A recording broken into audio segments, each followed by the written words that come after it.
Mila, bilisan mo. Baka abutan tayo ng mga humahabol sa atin. Tiyak papatayin din nila tayo. Oo, kuya. Kaya lang pagod na ako eh. Masakit na rin mga paa ko. Saan ba talaga tayo pupunta? Hindi ko rin alam kung saan tayo pwede magtago.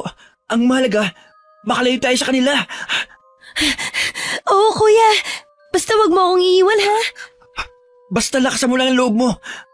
At makakanap din tayo ng ligtas na lugar. Mila, magpahinga muna tayo sandali. Meron nga pala akong tinapay na nilagay sa bulsa ng jacket ko. Kainin muna natin to. Salamat, kuya. At kanina pa nga ako nakakaramdam ng gutom. Sa tingin ko nakalayo naman na tayo sa mga humahabol sa atin. Basta, lakad takbo ang gawin natin para tuloy na tayo makalayo sa mga taong yon. Pakiramdam ko may paltos na ang mga paa ko. At saka kuya, nakakatakot naman tong dinadaanan natin. Sobrang liblib na. At parang sa gubat na tayo pupunta. Madilim na rin ang paligid natin. Maganda nga yun eh. At hindi tayo basta makikita ng mga humahabol sa atin. Mila, natatanong mo ba yung liwanag sa bandaron? May natatanaw ako eh. Baka may mga kabahayan dun. Oo, kuya. Natatanaw ko na rin. May liwanag nga sa bandaron. Sana mga kabahayan na yun para makahingi tayo ng tulong. Sa ilang oras na lakad-takbo na ginawa ng magkapatid, nabuhayan sila ng pag-aasa dahil sa natanaw ng mga liwanag sa di kalayuan. Galing ang pamilya nila sa isang handaan kung saan habang pauwi sakay ng kanilang kotse ay bigla na lamang may humarang na dalawang sasakyan at walang haba silang pinaulanan ng mga bala. Swerte namang nakaligtas ang magkapatid dahil niyakap sila ng kanilang mga magulang. Ayaw man nilang iwan ng dugo ang mga magulang. Walang pagpilian si Esmer kundi ang akayin ng kapatid palayo sa lugar na yun. Nabibilang ang pamilya nila sa may mga sinasabi sa kanilang lugar. May mga negosyo ang kanilang pamilya na pinagkukuhanan ng mga ito na itinutulong naman sa mga kapuspalad. Kilala kasing matulungin na pilantropo ang kanilang mga magulang. May palagay si Esmer, may naiinggit sa kanilang pamilya o may interes sa yamang kanilang naipundar. Kaya sila tinambangan ng mga armadong kalalakihan at pinaslang ang kanilang mga magulang. Nandito na tayo, Mila. May mga bahay nga. Magtatanong tayo kung saan pwede makahingi ng tulong. Ayun, may bukas na pintuan na may ilaw. Tsak, nagising pa ang nakatira dyan. Sige kuya, magtanong ka na. Talagang pagod na ako. Pero may mga tao nga kaya dito? Bakit puro kubo lang ang mga nandito? Ano ka ba naman, Mila? Nasa gubat tayo at malayo tayo sa kabihasnan. Mga kahoy't kawain lang ang pwede lang magamit sa paggawa ng bahay. Sana naman mababait ang mga taga rito. Tao po. Magandang gabi po. Sino kayo? Anong ginagawa niyo sa aming baryo? Magkapatid po kami, Tatang. Pasensya na po kasi. Hihingi po sana kami ng tulong. Anong tulong ang may bibigay ko sa inyo? May mga masasamang tao po na humahabol sa amin eh. Kaya dito kami napunta sa lugar ito. Pinatay din po ang mga magulang namin. Ganun ba? Kawawa naman pala kayo. O sige, dumito muna kayo sa aming baryo. Ako nga palang tumatayong leader sa malita baryo namin. Tawagin niyo na lamang akong Kainsoy. Maraming salamat po, Kainsoy. Tatanawin naming malaking utang na loob to sa inyo. Ako nga po pala si Esmer. At ito nga po pala ang nakababata kong kapatid na si Mila. Halina kayo. Sasamahan ko na kayo sa kubo kung saan kayo maaaring tumigil ngayong gabi. Bukas na bukas din, mag-uutos ako na alamin ang nangyari sa inyong mga magulang. Iginiya na ang magkapatid ng matandang lalaki papunta sa isang kubo na malayo sa karamihan. May ilan pa silang nakasalubong na taga-roon na mapanuri ang tingin sa kanila. Bumati pa ang mga yon kay Kainsoy. Bago pumasok sa kubo, muling nagpasalamat ang dalawa kay Kainsoy. Nang makapasok ang magkapatid at maisara ang pinto.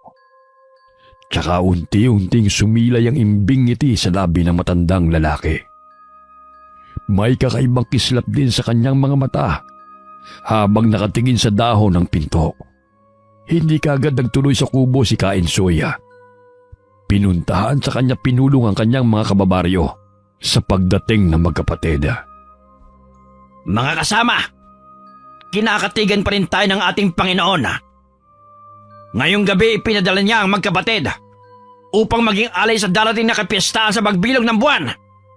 Ngayon mga kasama, kailangan natin gumawa ng paraan upang magtagal sila rito.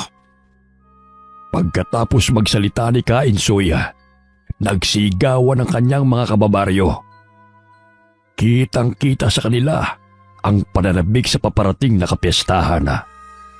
Ang ilan pa nga sa kanila ay hindi napigilan ng pagtulo ng malapot na laway. Tanda ng kasabikan na makatikim muli ng karne ng tao. Pagsapit ng umaga, sa kubo kung saan naroon ang magkapatid, isang dalagitang naghatid sa kanila ng pagkain. Anito, ipinadala ito ni Kainsoy sa kanila. Kahit nakakaramdam na ng gutom, hindi nila makuhang kumain sa pag-aalala kung ano na nangyari sa kanilang mga magulang. Mila, pilitin mong kumain.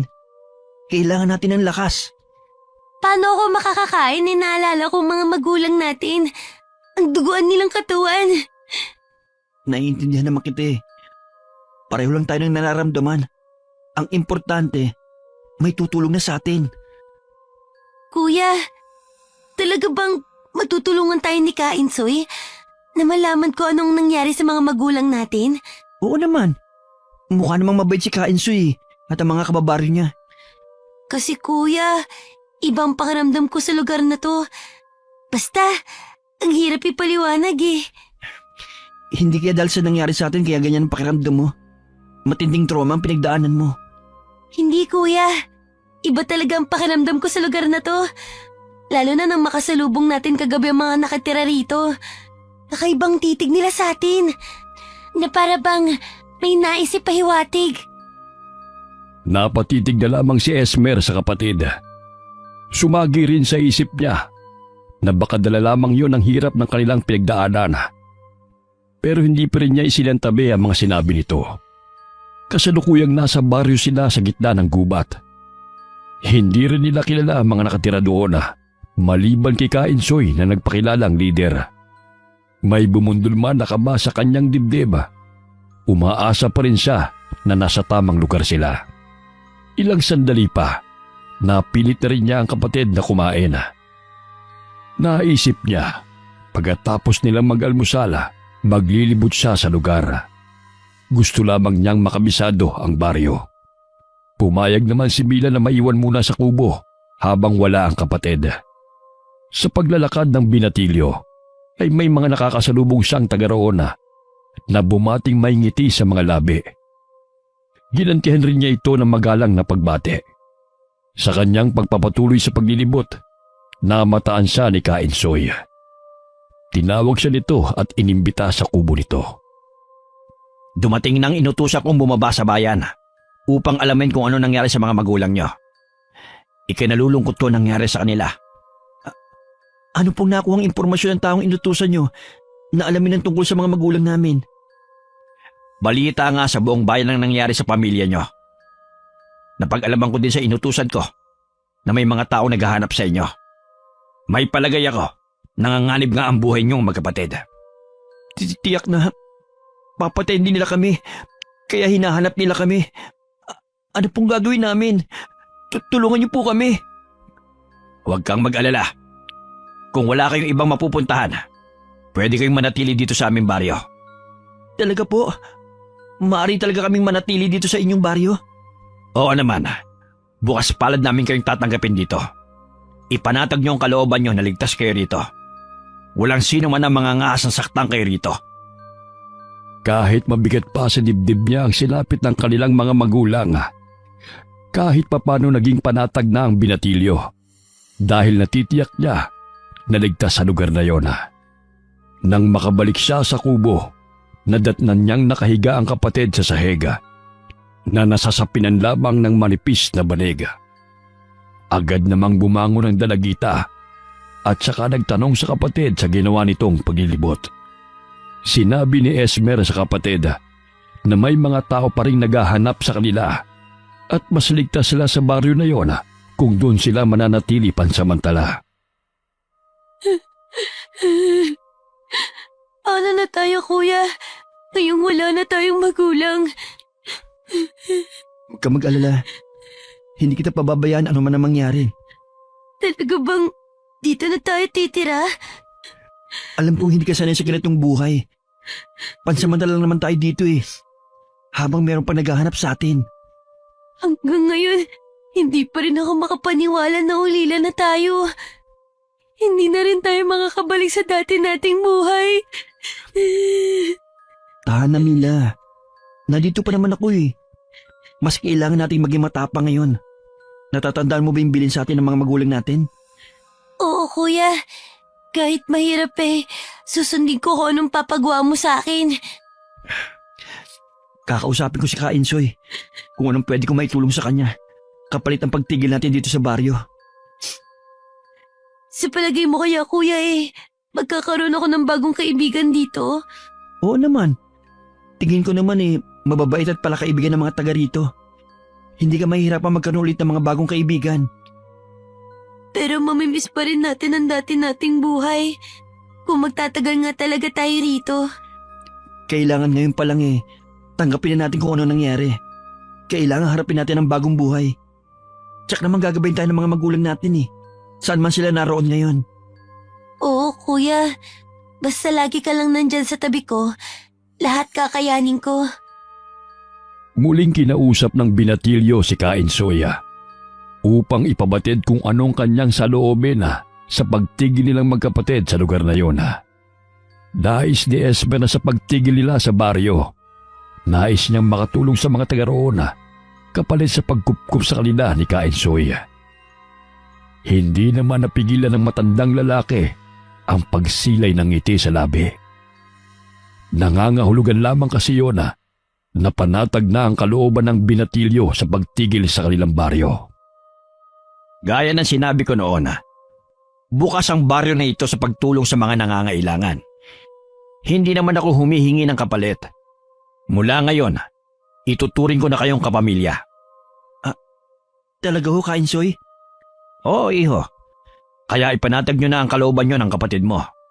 Kung gusto nyo may gawin kayo dito para hindi kayo mainip, malaya kayong makakakilos. Magagawa nyo rin ang mga nais nyong gawin.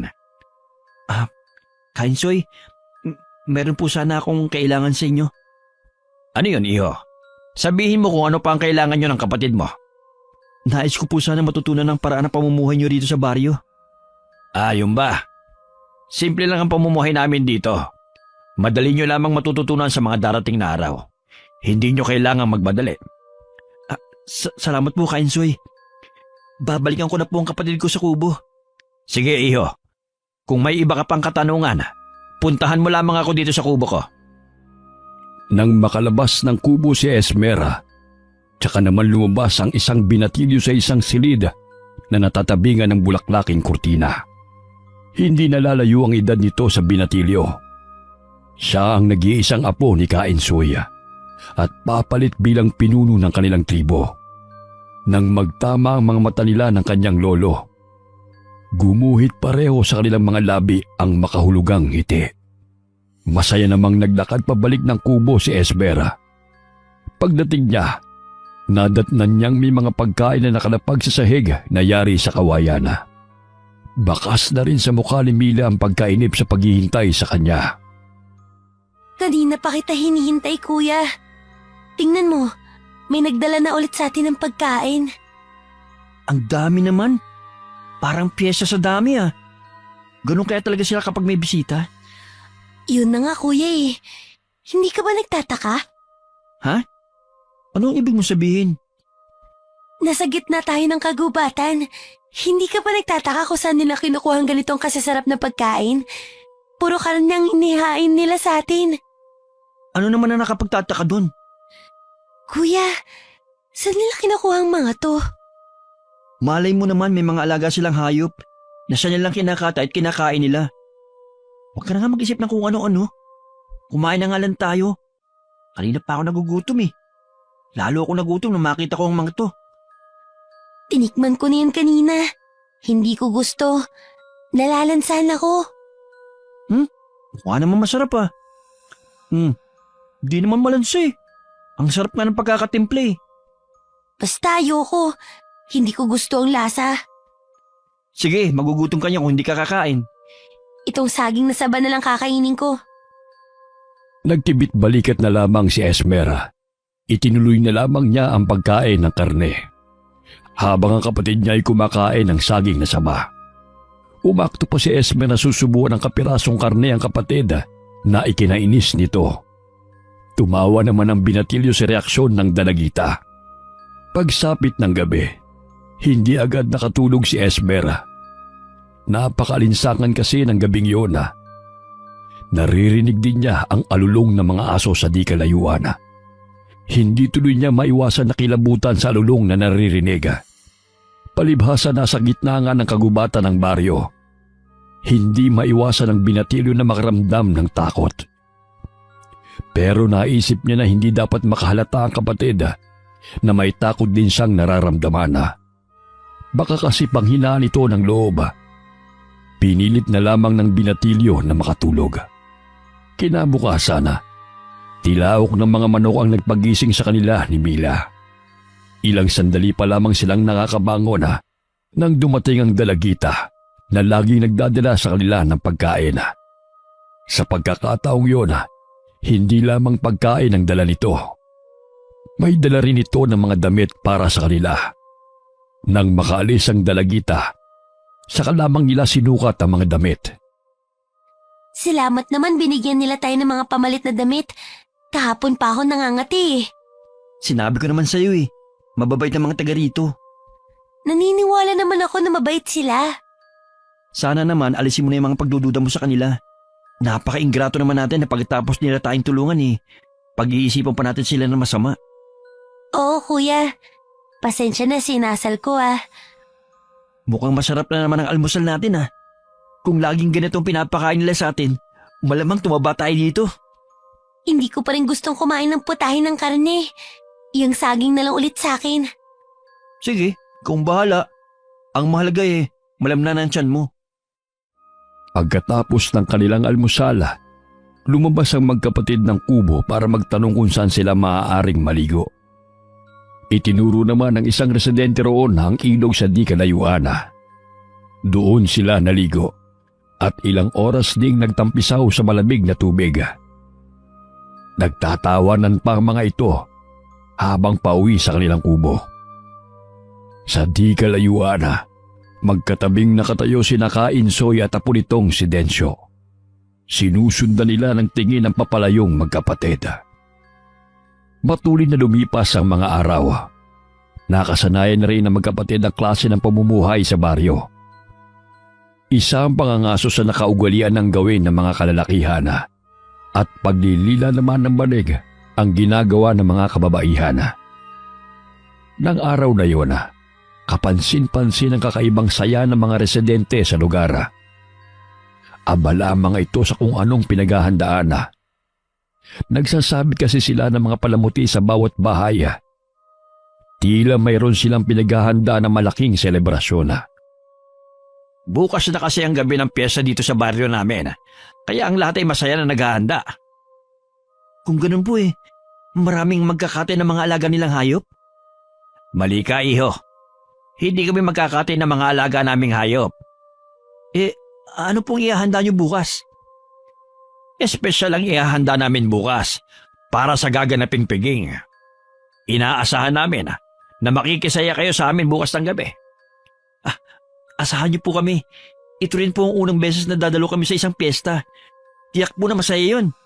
O paano? Maiwan ko muna kayo. Kailangan ko pa kasing pulungin ang mga katribo ko. Kung gaano kalawak ang pagkakangiti ni Esmer, hindi naman maipinta ang mukha ni Mila. Habang nagsasalita ang matandang lalaki kanina, biglang umahon ang kaba sa dibdib ng dalagita. Inilibot niya ang paningin sa paligid. Kakaibang tingin na ipinupukol sa kanila ng mga taga roon. Sa di kalayuan, matiim naman ang titig sa kanila ng isang binatilyo na hindi nalalayo ang edad kay Esmer. Niyakag na ni Mila ang kapatid na bumalik na sila sa kubo. Sa hapunan, mas maraming pagkain ang ipinadala sa kanila sa kubo. Para namang huling hapunan na natin to sa dami ng pagkain. Di ba nga, piyesta bukas? Kaya siguro maraming pagkain ngayon. Mauna ka nang kumain. Wala pa akong gana eh. Sigurado ka? Oo, magpapahangin lang pala ako sa labas. Para kasing ibang init ngayon. Para bang uulan. Nagtataka naman na nasundan na lamang ni Esmer ang paglabas ng kapatid. Habang naglalakad si Mila, nakarinig siya ng tila mga nag-uusap sa di kalayuan. Sinundan niya ang mga tinig hanggang makarating siya sa pinakalikod na ng mga kabahayan. Naroon ang mga residente na nagkukumpulan. Nasa harap naman nila si Kainsoy at ang isang binatilyo. Mga kasama! Bukas nagagalapin ang malaking piging sa ating baryo. Bukas, wala tayong ibang gagawin kundi ang magsaya at magpakabusog sa ilalim ng kabilugan ng buwan. Nagsigawan naman ng mga naroon. Nakarinig pa si Mila ng mga angilan na tila nagmumula sa mga mababangis na hayop. Nang ilibot niya ang paningin, wala naman siyang nakita na hayop sa paligid. Nag-iba rin ang samyo ng hangin. Naging amoy masangsang ito. Hindi tuloy maiwasan na magtakip ng ilong si Mila. Bumalik na rin siya sa kanilang kubo. Kinabukasan, maagang bumangon ang magkapatid para sana tumulong sa paghahanda. Wala po kayong gagawin? Akala ko po ba Mamaya pa namang gabi ang piging. Kayo ang aming magiging espesyal na bisita. Hayaan nyo lang po kami na manguha ng mga panggatong. Sige. Kailangan nga pala natin ng maraming kahoy. Huwag lamang kayong lalayo, ha? Habang namumulot ng mga tuyong kahoy, tahimik naman si Mila. Sa paglalakad nila, hindi na nila namalayan na napalayo na pala sila sa baryo. Akma na sanang babalik ang magkapatid nang makarinig sila ng kaluskos sa di kalayuan. Nahawi din ang matataas na talahib sa kanilang harapan. Lumabas doon ang isang matandang lalaki na puti na lahat ang buhok. May pasan din itong mga panggatong sa balikat. Nanunuri ang tingin nito sa kanila. Napakapit naman sa braso niya si Mila. Anong ginagawa niyo sa lugar na ito? Nanguha lang po kami ng mga panggatong. Pabalik na rin po kami sa baryo. Sandali lang. Ang tinutukoy niyo bang baryo ay ang nasa gitna ng kagubatan? Opo. Pasensya na po, Tatang. Kailangan na po namin umalis. Baka hinahanap na po kami. Hindi lang po namin namalayan na napalayo na kami. Mamayang gabi na ang piyesta sa baryo na yun. Alam niyo ba yun? Opo. Kaya nga po kami nangunguha ng mga panggatong. Kung ako sa inyo, huwag na kayong babalik doon. Bakit po? Ano meron sa baryo na yun? Mga aswang ang mga nakatira doon. Ho? Totoo po ba yan? Kaya siguro kakaibang kilo sa tingin nila sa atin. Baka tayong balak nila ihanda sa piging mamayang gabi. Ang napuntahan niyo ay ang baryo ng mga abwak. Isang uri ng aswang lupa. Ang lalaking abwak ay may kakayanang magpalit ng anyo bilang bayawak. Naghuhukay sila sa lupa. Isang paraan para abangan ang kanilang biktima. Ang babaeng abwak naman ay kayang magpalit ng anyo bilang uwak.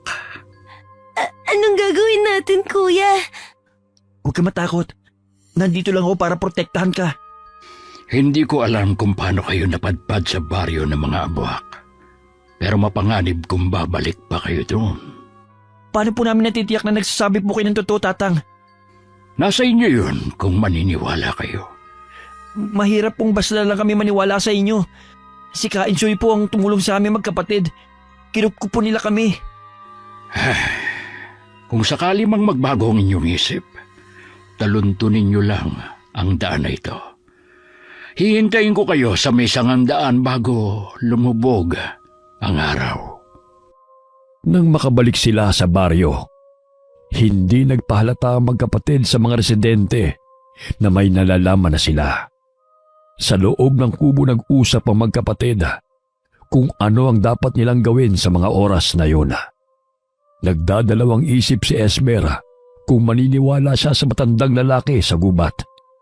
Sa loob kasi ng ilang araw na pananatili nila roon, wala namang ipinakitang masama ang mga residente, lalo na si Kainsoy. Paano kung totoong mga aswang nga ang nakatira rito? Paano kung nagsasabi nga ng totoo yung matanda? Kanina lang natin nakilalang matandang yun. Maniniwala na ba kagad tayo sa kanya? Wala namang ebidensya yung matanda sa sinasabi niya eh. Sige, maghahanap muna ako na ebidensya. Saan ka pupunta? Bumalik ka nga rito. Naiwan na napakamot na lamang sa ulo si Esmer. Wala sa loob na napatingin si Esmer sa bukas na bintana. Napagtanto niya, malapit na palang lumubog ang araw. Si Mila naman habang naglalakad, palinga-linga sa paligid. Napansin niya na wala ang mga residente doon at saradong-sarado ang mga bahay. Naalala niya yung lugar kung saan nagpulong ang mga ito, kaya doon na lamang siya nagpunta. Malapit na siya nang makarinig siya ng mga ingay. Saka dahan-dahan siyang lumapit sa likod ng mga nagtataasang halaman. Naulinigan niya ang ilang residente na nagtatawanan. Naulinigan ng dalagita ang pag-uusap ng ilang residente. Nabanggit pa nga ang pangalan nilang magkapatid. Labis ang kilabot na naramdaman niya nang marinig mismo sa bibig ng isang babae na sila ang ihahanda mamayang hating gabi. Napatuto pa sa bibig ang dalagita upang hindi siya makagawa ng anumang ingay. At manasana siyang aalis doon. Nang pagharap niya sa pinanggalingan ay bumungad sa kanya ang kapatid. Maagap naman itong tinakpan ang kanyang bibig upang hindi makalikha ng anumang ingay at sumenya sa kanyang sumunod. Malayo na ang natatakbo nila nang tumigil sila sandali. Kuya, totoo ngang aswang sila. Narinig ko mismo sa pag-uusap nila na tayo ang kanilang ihahanda mamayang gabi. Tama nga si Tatang. Alam ko, Mila. Narinig ko rin ang sinabi nila. Hindi mo lang napansin na nakasunod ako sa'yo. Nag-aalala kasi ako sa'yo eh. Anong gagawin natin, kuya? Palubog na ang araw. Kaya pa yan. Tugpain lang natin yung daan papunta sa lugar na sinasabi ng matanda. Hindi na tayo babalik sa kubo. Patakbong hinila ni Esmer ang kamay ng kapatid. Hindi pa man sila nakakalayo nang makarinig sila ng mga yabag na paparating. Kaya lalo nilang binilisan ang pagtakbo. Si Mila na may panakanakang lumilingon sa kanyang likurana, kasabay ng paglubog ng araw. Kitang-kita niya ang pagbabagong anyo ng mga residente ng baryo na humahabol sa kanila. Halos hindi na makahinga sa pagod ang magkapatid sa bilis ng kanilang pagtakbo para makatakas lamang sa mga humahabol na mga abwak. Malapit na sila, kuya. Aabutan na nila tayo. Nandito na tayo. Nakita ko na rin na matanda. Tumatakbo rin siya pasalubong sa atin. Magtago na muna kayo. Ako na ang bahala sa kanila. Dala-dala ni Kakaryo ang kanyang armas na pinatulis na libon ng kawayan. Pawasiwas niyang sinalubong ang mga aswanga. Umaangil naman ang mga ito kapag sila ay tinatamaan. Habang abala si Kakaryo sa pakikipaglaban sa mga aswanga, hindi niya napansin ang hukay na ginawa ng isang abwak na papalapit sa kanyang direksyon. Agad siyang hinila nito pailalim, pero mabilis siyang nakakapit sa lupa. Nang makita yun ni Esmer, agad niyang dinampot ang libon ng kawayan at saka agad niyang itinarak sa abwak na humihila kay Kakaryo. Nang makita yun ng mga aswanga, agad silang tumalilis upang iligtas ang kanilang mga sarili. Nang sulyapan muli ni Esmer ang katawan ng abwak na may nakatarak na libon ng kawayan, nagulat siya nang makialang si Kainsoy yun, ang lider ng baryo. Kaya pala ganun na lamang ang reaksyon ng mga kasama nito. Kanina pa ako naghihintay sa sangang daan. Malakas kasi ang kutob ko na darating kayo. Nag-aalinlangan nga po kami nung una. Kung maniniwala ba kami sa inyo. Mabuti na lang, nakumbinsi rin si Kuya. Nang pareho naming narinig ang pag-uusap nila. Tatang, paano na po kami? Wala na po talaga kami mapupuntahan na magkapatid. Kung wala na kayong ibang mapupuntahan, sumama na kayo sa akin. Hindi po ba kami makakaabala sa inyo? Huwag niyong isipin yun. Halina kayo, at hindi tayo pwedeng manatili sa lugar na ito. Hanggat hindi pa sumisikat ang araw, ay mapanganib dito. Narating nila ang isang kubo na nasa gitna ng malawak na paranga. Napapaligiran ng kubo ng mga punong hindi namumunga. Napakalakas ng hangin na kulang na lamang ay tangayin sila. Bagya pang nangaligkig ang magkapatid sa lamig na nanunuot sa manipis nilang suot. Napag-alaman ng magkapatid na mag-isa na lamang na namumuhay ang matandang lalaki na ang pangalan ay Kakaryo. Ikinuwento rin nila ang nangyari sa kanilang mga magulang. Sa pagtigil ng magkapatid sa poder ni Kakaryo, hindi nila inaasahan na mapapamahal sila sa matandang lalaki. At ganun din ito sa kanila. Sa paglipas ng 10 taon tinuring na ng magkapatid si Kakaryo bilang ama. Kumusta ang kapatid mo at ang asawa niya? Maayos man po ang lagay nila. Kasalukuyan pong nagdadalang tao na si Mila. Aba, magandang balita yan Oo nga po, Tay. Gusto nga po nilang dumalaw dito sa atin. Kaya lang po, masaya ng pagbubuntis ni Mila Kung gayon tayo na lang ang dadalaw sa kanilang mag-asawa kapag hindi na tayo masyadong abala. Kailangan mo pa kasi magsanay upang maging bihasa ka sa paggamit ng iyong mutya. Sige po, Tay. Kailangan ko nga po magsanay ng mabuti para maging kasing husay niyo sa pakikipaglaban. Kailangan nating maging handa.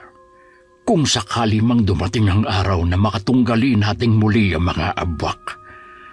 Paparating na kasi ang panahon ng anihan kung kailan nagiging aktibo muli ang mga abwak. Handa na po akong harapin sila. Kahit papaano po, nakabisa ko ng paggamit ng aking mutya.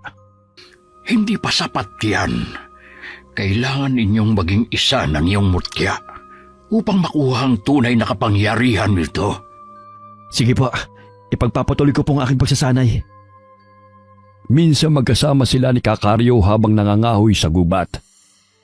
Habang naglalakad sila, ay aksidenteng nakapulot si Esmer ng isang bato na may kakaibang hugis na may kulay na maitim-itim. Kahalintulad ito ng batong buhay. Dahil sa kuryosidad ay isinilid niya ito sa kanyang bulsa. Siniguro niyang hindi ito malalaglag hanggang makauwi sila. Pagdating sa kubo, agad na ipinakita niya kay Kakaryo ang napulot na bato at nagtanong.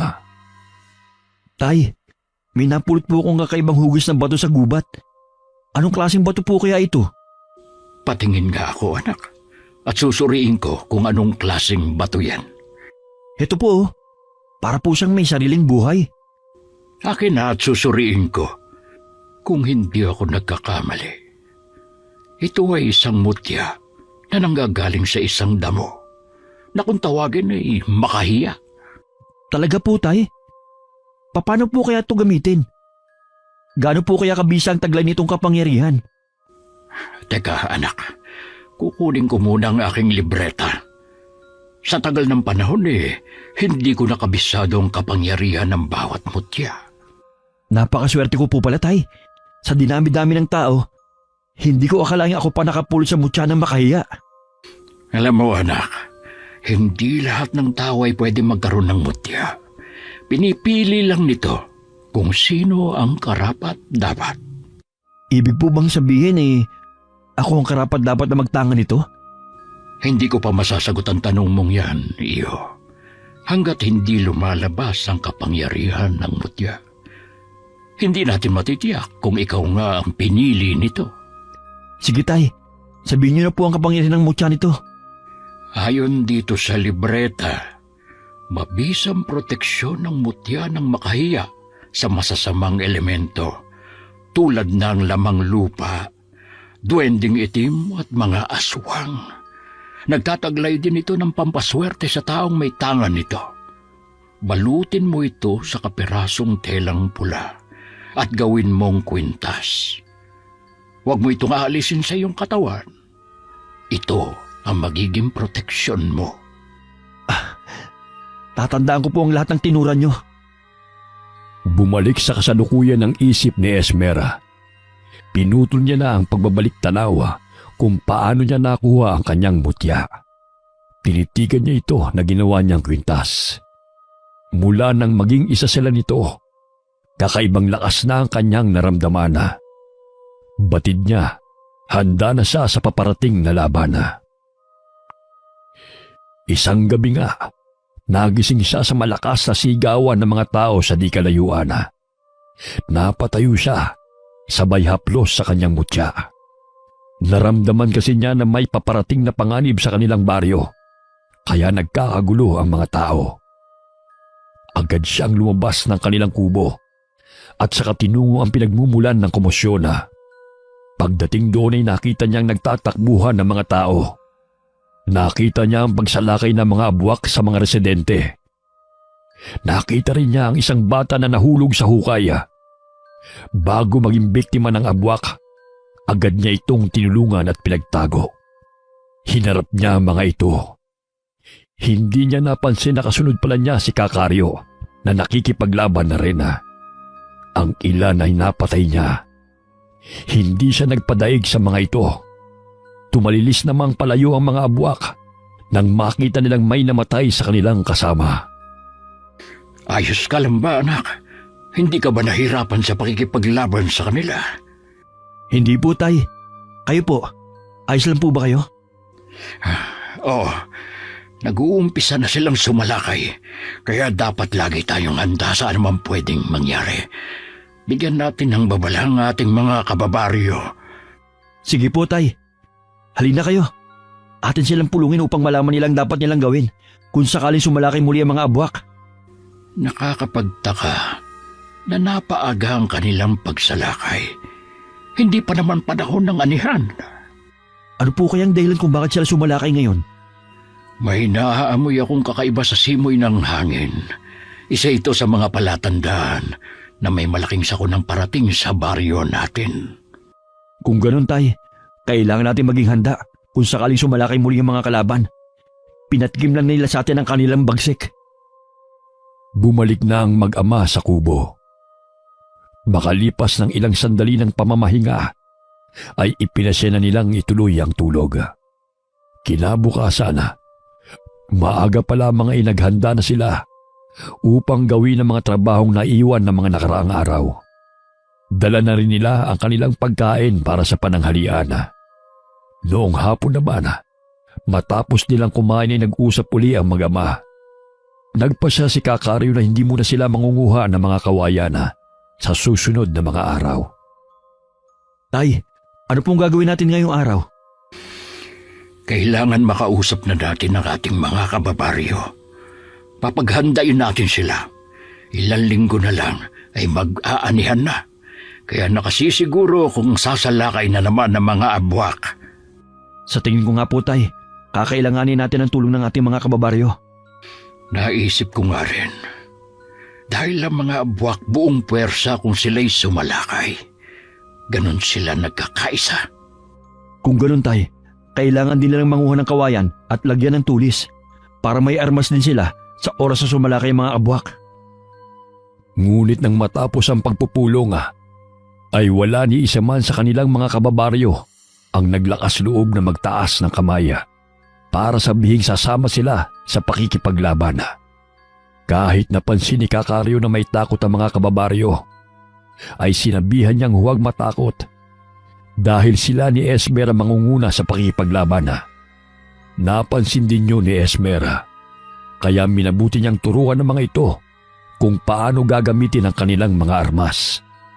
Nananaig man ang takot ng mga kababaryo, ay nakumbinsi din niya ang mga ito na umanib sa kanilang pakikipaglaban. Sama-sama silang nagpunta sa kawayanan upang manguha ng kanilang gagawing armas. Mabuti na lang po at nakumbinsi natin sila. Oh, Malaking puwersa man ang sumalakay, ay hindi tayo mahihirapang harapin sila. Bumalik na po muna tayo. At nakatitiyak ako magiging handa na sila. Dahil sa mga itinuro ko kung paano gamitin ang armas. Sige, na makapagpahinga naman tayo. Dahil sa katandaan marami na akong iniindang sakit sa katawan ko. Mag-init lang po ako ng tubig para makapagtimpla at makahigop tayo ng mainit na kape. Iniisip ko ngayon na noong mapatay ang leader nila, sino kaya ang namumuno sa kanila ngayon? Narinig ko noong nandun pa kami sa baryo ng mga abwak. Ayon sa usapan ng mga taga ron, may apo si Kainsoy na kasamang nakatira sa kanyang kubo. Pero ni minsan hindi pa namin siya nakaharap noon. Sa pagkakaalam ko nga meron siyang apo. Nakatitiyak ako na siya ang leader nila ngayon. Yun din pong nasa isip ko. Tiyak na alam niya na akong pumatay sa lolo niya. Magkaganon man, hindi natin papayagang manaig ang puwersa nila laban sa atin. Makalipas ang 1 linggo, nanatiling tahimik ang kanilang baryo. Walang bakas na may darating na panganib. Ngunit lingid sa kanila ay may plano na ang mga abwak sa pagsalakay sa araw na di inaasahan ng mga taga-baryo. Sa pag-uusap ng dalawa, ay nasisiguro nilang hindi mananaig ang puwersa ng mga abwak laban sa kanila. Batid kasi nila na mas magaling ang kanilang mga armas at pananggalanga laban sa mga ito. Handa na sila, maging ang buong taga-baryo, sa pagsalakay ng mga abwak anumang oras. Sa gabi mataman silang nakikiramdama. Ayaw nilang sila ang masurpresa sa pagdating ng mga kalaban.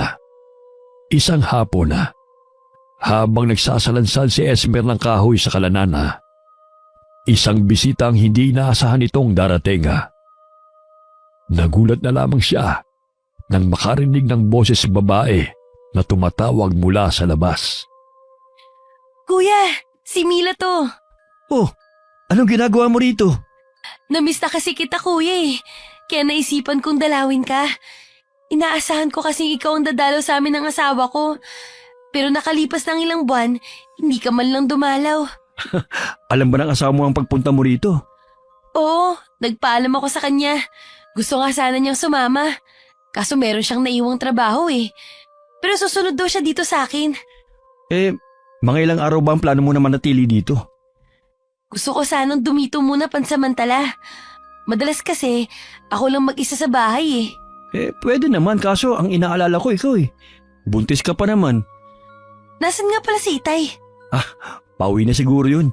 Nangunguha lang ng kawayan. Ay, baka siya na yung dumating. May tao sa labas Oh, nandito ka pala, Mila. Buti dinalaw mo kami. Namiss ko po kayo ni Kuya Bagamat pwede kang mamalagi rito, napakadelikado dito sa baryo ngayon. Bakit po, Tay? Nung isang gabi lamang sinalakay ng mga abwak ang baryo natin. Inaasahan namin na anumang sandali ay sasalakay muli sila. Ganun po ba? Huwag ka mag-alala, Mila. Habang nandito ako, pangangalagaan kita. Poprotektahan kita laban sa mga abwak. Salamat, Kuya. Alam ko naman na hindi mo ako papabayaan Katulad ng mga bata pa tayo. Mabuti pa pumasok na tayo. Kanina pa madilim ang langit. Tiyak na malakas ang parating na ulan. Hindi pa man nga sila natatagalan sa loob ng kubo. Bumuhos na ang malakas na ulan. Sinabayan pa yun ng panakanakang pagkidlat at pagkulog. Sa kabilang dako naman, sa baryo ng mga abwak, nakatingin si Dencio sa bangkay ng kanyang tatanga na nakaupo sa kanyang trono. Bungo at kalansay na lamang ito. Pero hanggang ng mga sandaling yun, tumatanggi pa rin siya na ipalibing ito. Kailangan niya munang maipaghiganti ang pagkamatay nito. Nakatatak na sa kanyang isipan ng eksenang yun kung paano pinatay ni Esmer ang kanyang tatanga. Napakuyom na lamang ang kanyang kamao nang maalala ang mukha nito. Balang araw, maghaharap din tayo, Esmer. Ako mismo ang papaslang sa'yo at sa mga mahal mo sa buhay. May isang abwak na nagmamatsag sa bawat kilos ng mag-ama at sa baryo. Kaya alam ni Densyo ang mga plano nila. Kaya naman tinapatan nila ang pagpaplanong ito. Samantalay sa kubo ng mag-ama ay masayang nagbibiroan. Mababaka sa kanilang mukha ang kapanatagan ng kanilang loob. Muling inaalala ni Mila ang mga nakaraan sa kanilang buhay sa piling ni Kakario. Kung paano sila inaruga nito. Lumalaki silang napapamahal sa matanda. Kaya itinuring na nila itong tatay kalaunan at sila bilang mga anak. Sa loob ng mahaba-habang panahon ay nanatili pa rin sa kanila ang pangungulila sa pagkawala ng kanilang mga magulang. Pero lahat ng pagmamahala ay pinunan ni Kakario. Hindi po namin makakalimutan ng mga kabutihan niyo at pagmamahal sa amin, Tay. Ako pa nga ang dapat na magpasalamat sa inyo. Mula nung dumating kayo, naging makulay muli ang buhay ko. Siguro po, itinadhana ang pagsasama-sama natin. May iba nga po pala ako. Nabanggit niyo na sa akin na delikado ngayon dito sa baryo. Dahil po ba sa mga abwak? Oo, pero huwag ka mag-alala. Nakahanda na ang buong baryo sa kanilang pag-atake. Kung hindi nga lang kami nag-aalala sa kalagayan mo, gusto sana namin na dumito ka na muna. Mula kasi na mag-asawa ka kami na lang ang lagi mag-asama ni tatay. Namimiss nga namin yung mga panahon na magkakasama tayo sa pagpuda sa gubat at kawayanan. Hayaan mo, kapag may pagkakataon kami ng kuya mo, kami naman ang dadalaw sa inyo. Maaring nakapanganak ka na sa panahong iyon. Matutuwa tiyak ang asawa ko. Matagal na niya kasing gusto na makapunta kayo sa amin . Hindi sa itinataboy ka namin ni tatay. Pero kailangan mo na rin umuwi sa inyo. Kaya naman kitang protektahan. Pero mas panatag ako kung nasa ligtas kang lugar. Kayo ng pamangkin ko. Sige, pero bukas sana makapunta tayo sa ilog. Yung dating pinaliliguan natin, kung saan doon tayo sinasamahan ni tatay. Namiss ko talaga ang paliligo sa ilog na yun. Oo ba? Ay, teka lang. Magluluto muna ako ng hapunan natin. Kayo muna ni tatay magkwentuhan. Kinagabihan, matapos na sila'y maghapunan, inayos ni Esmer ang tutulugan ng kapatid.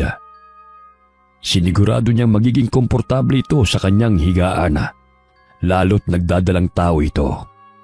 Nang gabing yun, masaya pa nilang pinag-usapan ang pagtungo kinabukasan sa ilog. Kinabukasan, maagang gumaya ang magkapatid papuntang ilog. Naghanda lamang sila ng pagkain para sa pananghalian at merienda nila. Hindi na rin sumama ang tatay nila dahil may kailangan pa itong gawin. Tayo na, Mila. Malayo-layo din naman ang ilog na yun. Mamaya ay mainit na. Maganda maglakad ngayon, hindi pa ganong matindi ang sikat ng araw. Oo, kuya. Ikaw nang magdala ng basket ng ating pagkain. Magdadala din ako ng gulok. Baka kailanganin din natin. Ikaw nang mauna. Makipot tong daan . Hindi naman pwedeng magkaagapay tayo maglalakad. Oh, malapit na tayo sa ilog. Nadidinig ko na yung lagaslas ng tubig. Ayun, kuya. Doon tayo sa dati nating pinaliliguan. Medyo malalim ang tubig doon at masarap maglangoy. Mauna ka nang maligo. Mangunguha muna ako ng dahon ng saging. Nagagawin natin patungan ng pagkain. Sige, kuya. Ang lamig ng tubig. Hahanap-hanapin ko talaga to pag-uwi ko sa amin. Ninamnam ni Mila ang malamig na tubig. Bahagya pa siyang nangaligkig sa ginawa. Maya-maya lamang, bumalik na rin si Esmer. May dalang binata ng ilang pirasong saging at buko. Kumaway pa si Mila sa kapatid. May ilang oras din silang nagtampisaw sa tubig bago umahon. Tiyak kasi na nasa katanghaliang tapat na kung pagbabasihan ng sikat ng araw. Si Esmer na rin ang naghain ng pananghalian nila. Simple at yung madaling dalhin lamang ang kanyang inihanda. Pritong isda, itlog na maalat na may kamatis at sibuyas. Mayroon ding hinog na papaya na kasama. Bandang 3:00 ng hapon nang umuwi silang magkapatid. Naabutan na rin naman nila si Kakario sa kubo na naghihintay sa kanila. Akala ko sandali lang kayo sa ilog. Bakit hapon na kayo dumating? Nag-aalala na kasi ako. Pasensya na po kayo, Tay. Sinamantala ko na kasi yung pagkakataon na maligo sa ilog. Kaya inabot kami ng hapon. Baka kasi matagalan uli bago ako makabalik dito eh. Oo nga po, Tay. Tsaka, maaga pa naman po kami nakauwi. Huwag mong kalilimutan na maliban sa nagdadalang tao ang kapatid mo, may nakaambang panganib sa ating lahat. Opo, Tay. Hindi ko naman po yung nakakalimutan. O pumasok na kayo sa kubo at meron akong sasabihin sa inyo. Ako na magliligpit ng mga dinala nating gamit. Tay, ano po yung gusto niyong sabihin sa amin? May nangyari po bang hindi maganda kanina habang wala kami ni Mila? Wala namang masamang nangyari kanina. Gusto kong bukas na bukas din ihatid mo na si Mila pa uwi. Ho? Ihatid ko na bukas si Mila?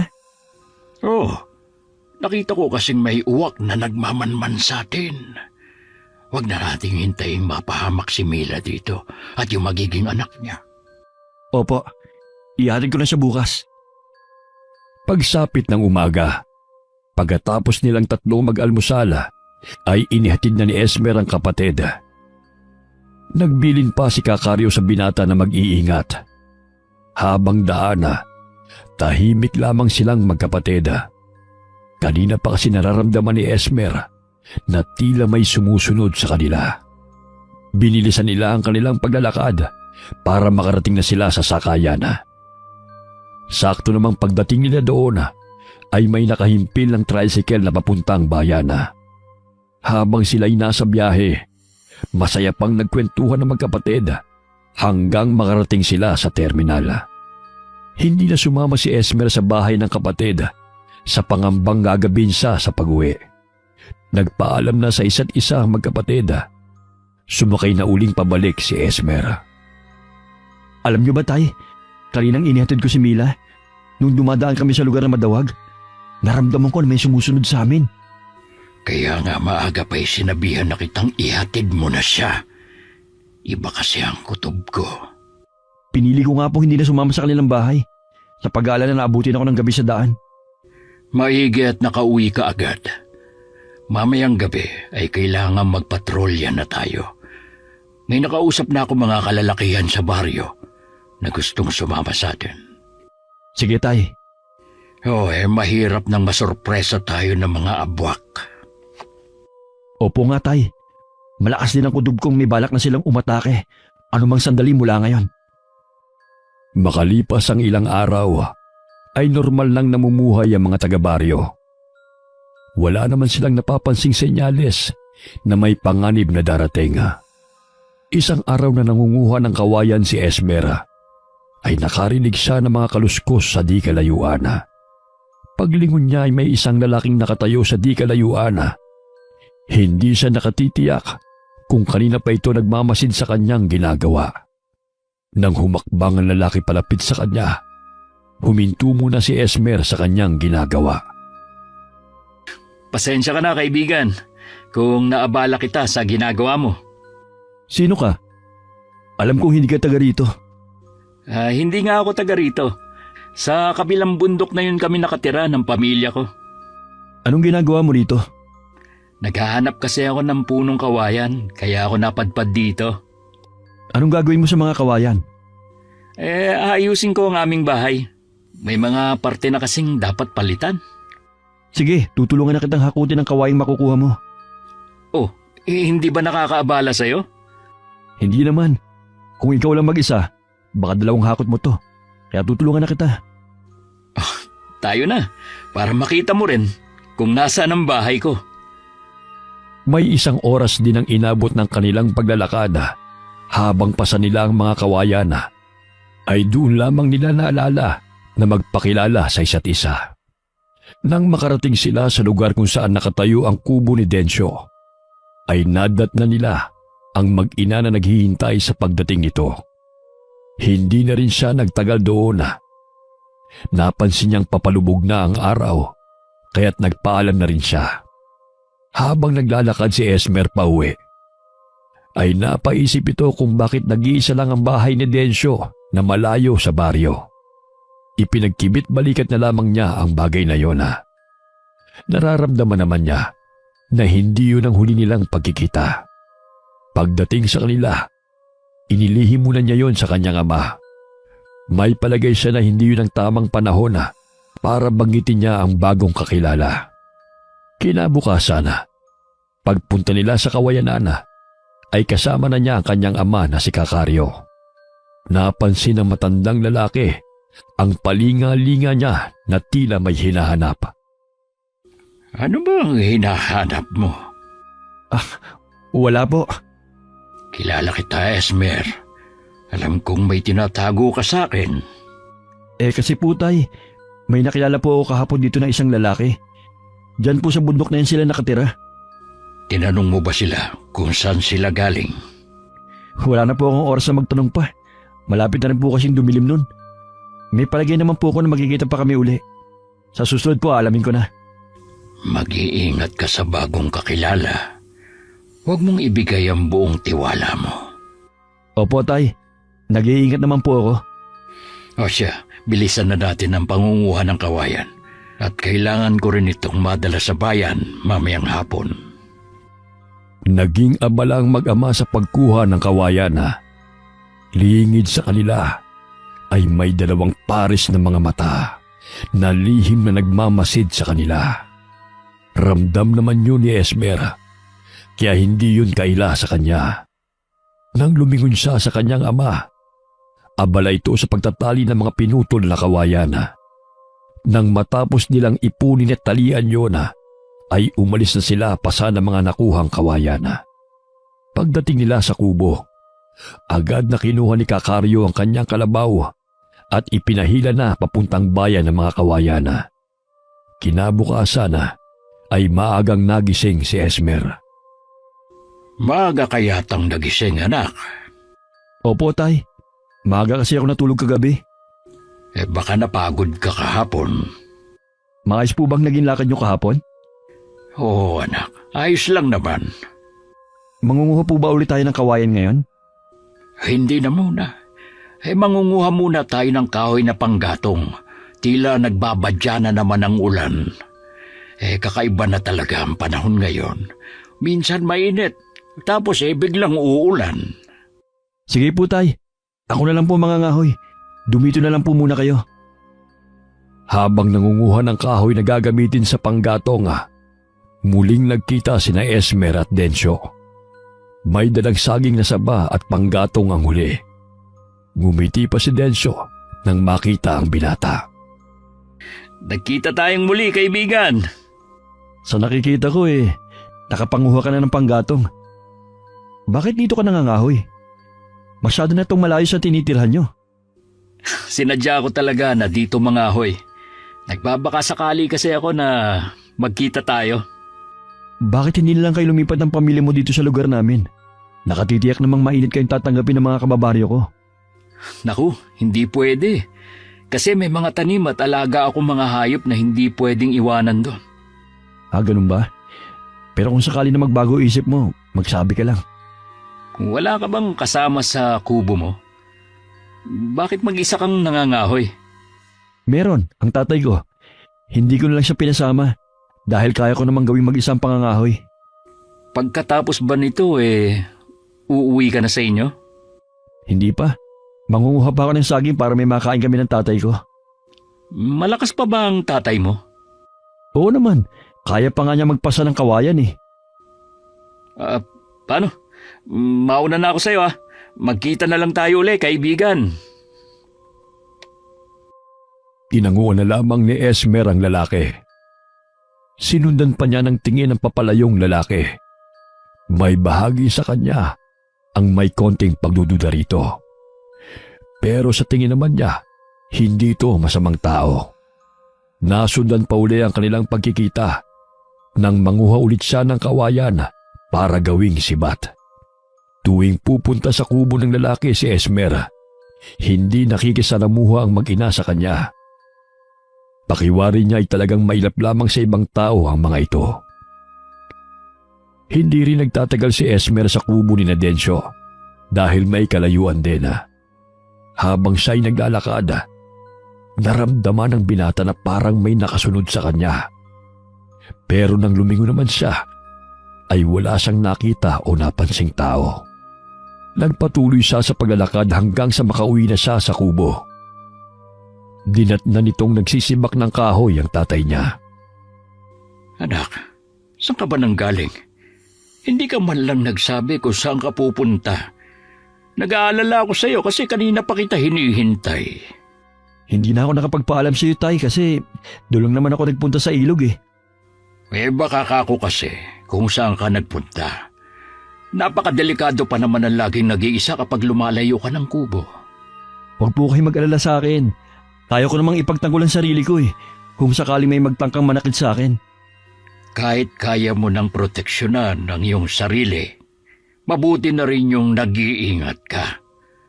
Pakiramdam ko kasi meron laging nakasubaybay sa'yo. Tatandaan ko po ang sinabi niyo, Tay. Halika, dito tayo sa loob ng kubo mag-usap. Tay, kailan ba uli kukuha sa'yo yung suki mo sa kawayan at tagabayan? Sa 1 linggo pa uli. Uubusin daw muna nila yung dinala ko doon para hindi maimbak sa kanilang bodega. Aba, kailangan pala bago dumating ang linggo, makaipon ulit tayo ng kawayan. Para hindi na natin iisipin kung kailan ulit tayo mangunguha. Huwag kang mag-alala, hindi tayo magagahol sa araw. Sa paglipas ng mga araw, naging palagay na sa isa't isa sina Esmer at Densyo. Hanggang na mga sandaling yun wala pa ring alam si Kakaryo sa madalas nilang pagkikita. Marami nang naikwento si Esmer tungkol sa kanya, maliban sa nangyari sa mga magulang. Ikaw, Densyo, nasa na ang mga magulang mo? Sanggol pa lang ako nang mamatay ang mga magulang ko. Mula noon, lolo ko nang nagpalaki sa akin. Pareho pala tayo na ulila na sa mga magulang. Akala ko ba tatay niyo ang kasama mo? Hindi talaga namin siya totoong tatay. Kinupkup lang niya kami noon. Pagkatapos niya kaming iligtas. Ganun ba? Swerte niyo naman pala. Nasaan nga pala ang lolo mo? Wala na rin siya. Pinatay siya ng taong kinupkup niya noon. Hindi makaapuhap ng sasabihin si Esmera. Kitang-kita niya kasi ang galit sa mga mata nito. Marahil hindi pa natatagalan ang pagkasawi ng lolo nito. Hanggang makauwi, laman ng isip niya ang pinag-usapan nila ng itinuturing na niyang kaibigan.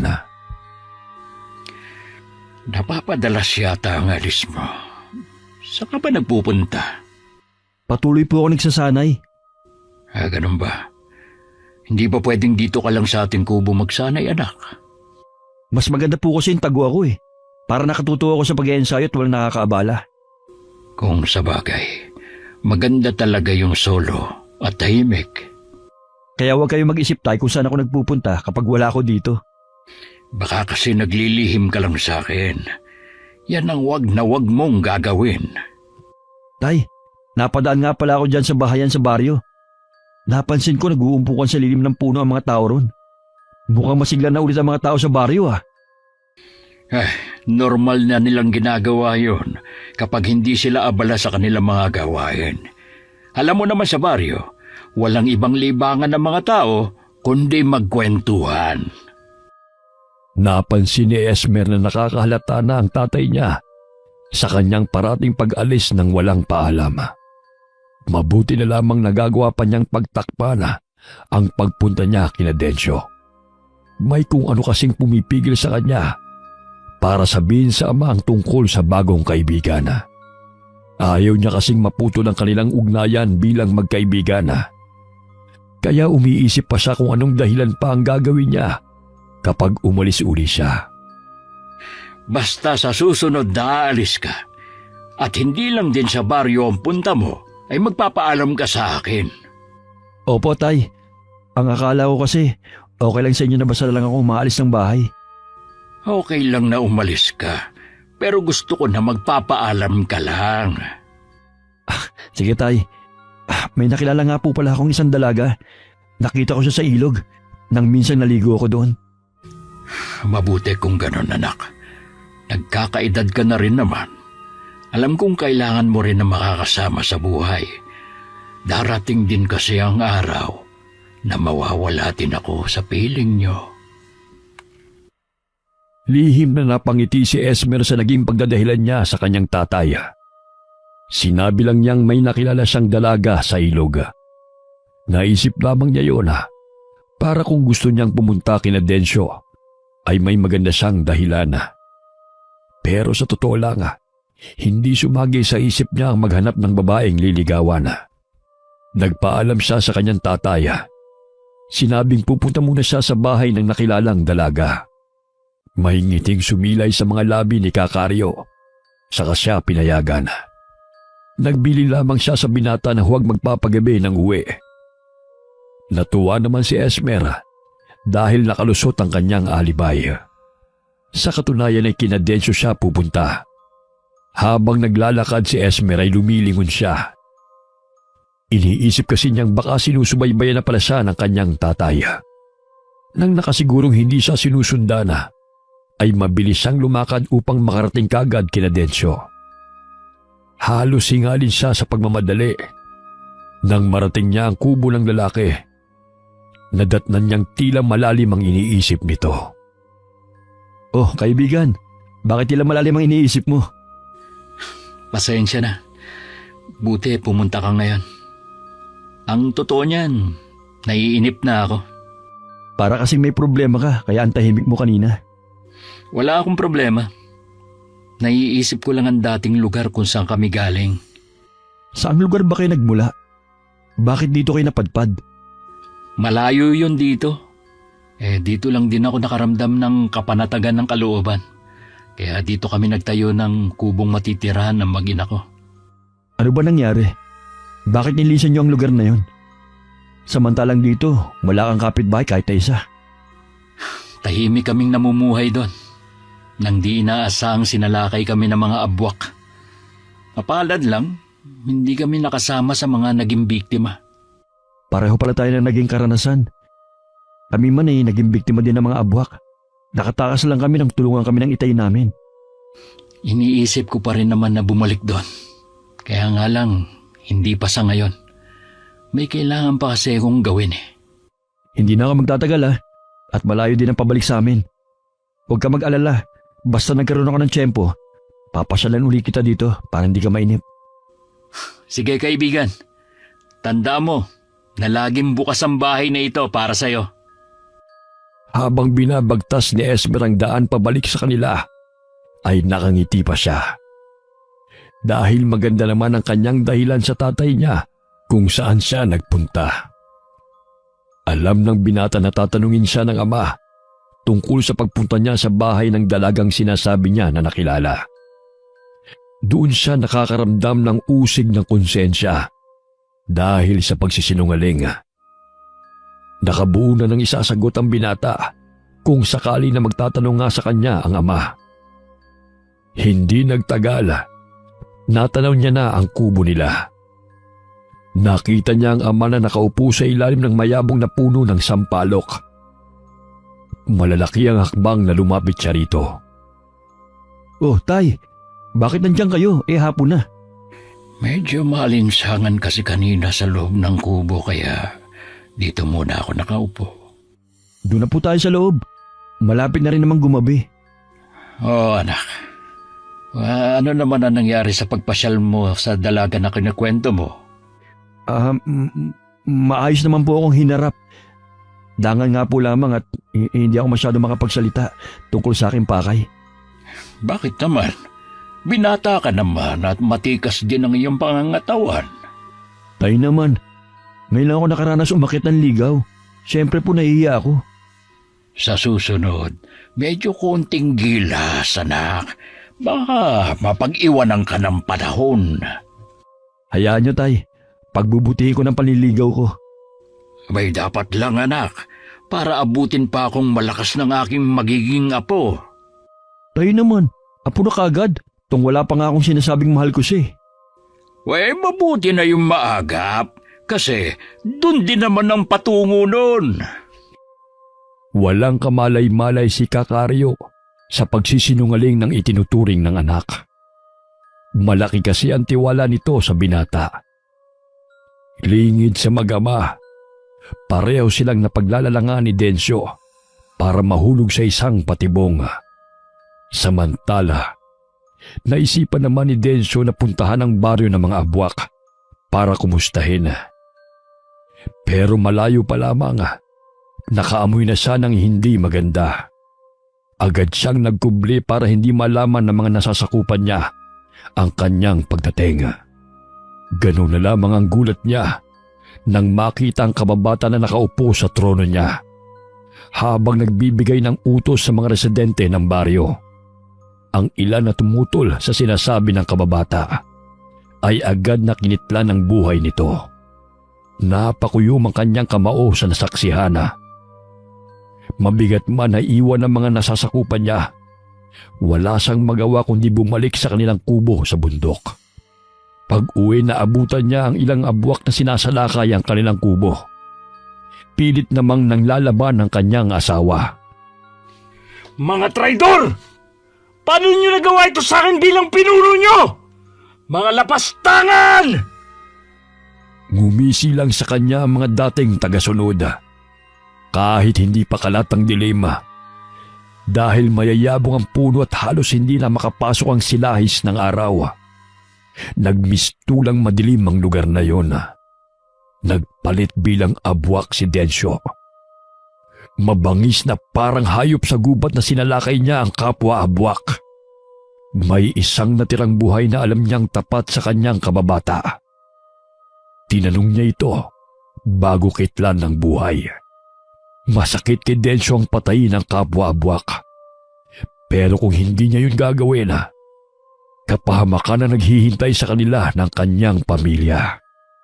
Napasigaw na lamang siya na bumulahaw sa mga ibon sa gubat, na dahilan para lumipad palayo. Hindi siya makapaniwala na dahil sa kaabalahan niya sa pagpaplano na makaganti kay Esmera, unti-unti nang naaagaw sa kanya ang trono. Tay, meron sana po akong gustong ipagtapat sa inyo. Hoy, tungkol ba sa babaeng nililigawan mo? Ang totoo po niyan, nagsinungaling ako sa inyo. Wala naman po talaga akong nililigawan eh. Sabi na nga ba eh. Iba talaga ang kutob ko sa malimit mong pag-alis. Patawarin niyo po ako. Hindi mo ba alam na pwede kang mapahamak dahil sa pagsisinungaling mo? Kaya nga po hindi na ako nakatiis na hindi ipagtapat sa inyo eh. Sino ba ang pinupuntahan mo? Isa pong bagong kaibigan, si Densyo. Densyo, iba ang kutob ko sa taong yan. Layuan mo siya. Huwag ka na muling makikipagkita sa taong yon. Hindi naman nakaimik si Esmera. Alam niyang mahihirapan na siyang puntahan ng kaibigan. Ngayong alam na ni Kakaryo ang ginawa niyang paglilihim. Samantala, kinailangan namang umalis ni Densyo sa kubo sa bundok dahil sa pagtugi sa kanila ng mga abwak na inutusan ng bagong pinuno ng tribo nila. Nasugatan ng malala ang kanyang anak. Kahit anong halamang gamot sa gubat ang ipinantapal niya, hindi naghihilom ang sugat nito. Isang paraan na lamang ang naiisip niya para makaligtas sa bingit ng kamatayan ng kanyang anak at malayo sa kapahamakan ng kanyang asawa. Abala ng mga sandaling yon si Kakaryo at Esmera nang biglang dumating si Densyo habang buhat ang walang malay na anak. Bigla namang naging alerto ang matandang lalaki. Diyan ka lang! Hindi ka tao! Sino ka? Tay, sila po yung tinutukoy kong kaibigan. Ano ka mo? Nakikipagkaibigan ka sa isang abwak? Ho? Abwak si Densyo? Nilinlang ka niya para mahulog sa kanyang patibong. Totoo ba yun, Densyo? Oo. Ito lang kasi ang paraan ko para maipagiganti ang ginawa mong pagpatay sa aking lolo. Lolo? Siya ang apo ni Kainsoy, ang pinuno ng mga abwak. Kung ganun, ikaw ang apo niya. Pero hindi ko sinasadyang pagkamatay ng lolo mo. Hindi ko alam Kung hinayaan niyo lang sana kami makalis nun, hindi yun mangyayari. Wala na tayong magagawa sa nangyari. Hindi na maibabalik ang buhay ng lolo ko kung ganoon. Anong ginagawa mo rito? Hindi ako nagtungo dito bilang kaaway. Hindi na rin ako pinuno ng mga abwak. Inagaw na sa akin ang aking trono. Nandito ako para humingi ng tulong. Para sa anak kong nag-aagaw buhay. Nagkatinginan pa ang mag-ama bago ibinalik ang tingin sa bata. Lumambot naman ang ekspresyon ng mukha ni Kakario nang makita ang batang babae na namumutla habang walang malay. Pinapasok ni Kakario ang mga ito habang inihahanda ang kakailanganing gamot. Maliban kasi sa galing sa pagkipaglaban, mahusay din sa panggagamot si Kakario. Habang ginagamot ang bata, nasa labas naman si Densyo at nakatingin sa kawalan.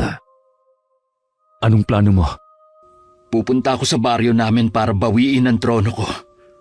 Hindi mo kakayanin kung mag-isa ka lang. Hayaan mong samahan kita. Ano? Sasama ka? Oo, para makabawi man lang ako sa'yo. Alam kong hindi sapat ang gagawin ko para maibsan ang galit dyan sa puso mo sa pagkawala ng iyong lolo. Laban ko to. Hindi mo kailangan makialam. Isa pa, maghihiganti pa rin ako sa'yo. Isang tabi muna ang paghihiganti mo. Ang pagbawi muna sa trono mo ang isipin mo. Napatitig na lamang si Densyo sa binata. Sinabi rin ni Esmer ang plano niya sa kanyang ama. Mariin namang tumutol si Kakario sa kanyang binabalak. Nasisiraan ka na ba ng ulo? Hindi po, tay. Pero naisip ko na kung tutulungan ko si Densyo, baka hindi na rin nila salakay ng baryo natin at para makabawi na rin ako sa kanya. Paano kung pagdating niya doon ay may nakahandang patibong? Kung pupunta ka doon, sasama na rin ako. Gusto sanang tumutol ni Esmera, pero nagpumilit pa rin ang ama na sumama. Ligtas na rin naman ang anak ni Densyo. Kailangan na lamang nitong magpalakas. Madaling araw umalis ang tatlo para pagdating sa baryo ng mga abwak ay walang gaanong lakas sa mga ito para lumaban. Hindi inaasahan ng kababata ni Densyo na susugod sila sa baryo. Bakas dito ang gulat at hindi pagkapaniwala. Ilan lamang ang tagasunod nito na naroon na dahil ang iba ay inutusan niya para hanapin ito. Nawala lang ako sandali. Pinag-interesan mo na agad ang trono ko. Isa kang traidor sa lahi natin. Magbabayad ka ngayon! Kahit kita ang matinding takot sa kababata ni Densyo, nagawa pa rin itong lumaban. Pero dahil mas hamak na malakas at lalo pang pinalakas ng galit si Densyo, nagawa nitong talunin ng umagaw sa kanyang trono. Samantala, ang mag-ama naman ay abala rin sa pagkipaglaban sa ibang abwak na panig sa bagong itinuturing nilang pinuno sa baryo na iyon. Dahil parehong may tangan ng mutya, walang laban sa kanila ang mga kalaban. Nang matapos sa madugong labanan na iyon, pinalaya nila ang mga abwak na nasa kulungan na naging tapat kay Densyo. Nagbunyi pa ang mga ito sa pagkakaligtas sa kanila. Maraming salamat sa pagtulong niyo sa akin na mabawi ang trono ko. Hindi ko to malilimutan. Ngayong nabawi mo na ang trono mo, handa na ako sa paniningil mo. Kalimutan na natin ang nakaraan. Amanos na tayo dahil sa ginawa mong pagtulong sa akin at sa pagliligtas ng anak ko. Alam ko na mabuti kang pinuno ng baryo na ito. Isang payo lang. Hindi madali ang maging leader. Kailangan mo maging mapanuri sa iyong nasasakupan para hindi na maagaw muli ang iyong trono. Tatandaan ko sinasabi niyo, Kakario. Sumama muli sa kanilang pagbalik si Densyo para sunduin ang kanyang mag-ina.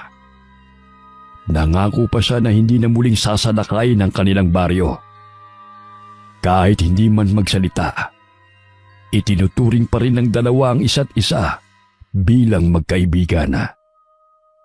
Yun na rin ang huling beses na nakita ni Esmer ang kaibigan.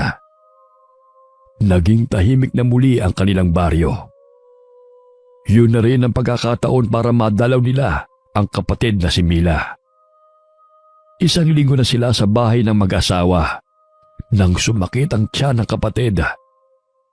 Nanganak ng araw na yon ng isang malusog na sanggol na lalaki si Mila. Sa kabila ng mga pagsubok na sinuong ng magkapatid, hindi sila nawalan ng pag-asa. Kasama si Kakaryo na itinuring na nilang tunay na ama, namuhay silang tahimik at masaya. Ganon din si Densyo at ang kanyang tribo na pinili na mamuhay ng tahimik sa kanilang baryo sa gitna ng kagubatan. Matagal na panahon na rin nang may marinig ang mga tao tungkol sa tribo ng Abwak na naninirahan sa gitna ng kagubatan. Hanggang tila naging alamat na lamang sila na walang makapagpatunay kung totoo ba silang nabubuhay sa panahon ngayon. Dahil ang mga taong nakarating sa baryo na yon at maaaring magpatotoo ay matagal ng panahong namayapa dahil sa katandaan. Hindi na rin nila yon isinalin sa mga kaapu-apuhan para maging lihim na lamang ang bagay na yon. Wakas.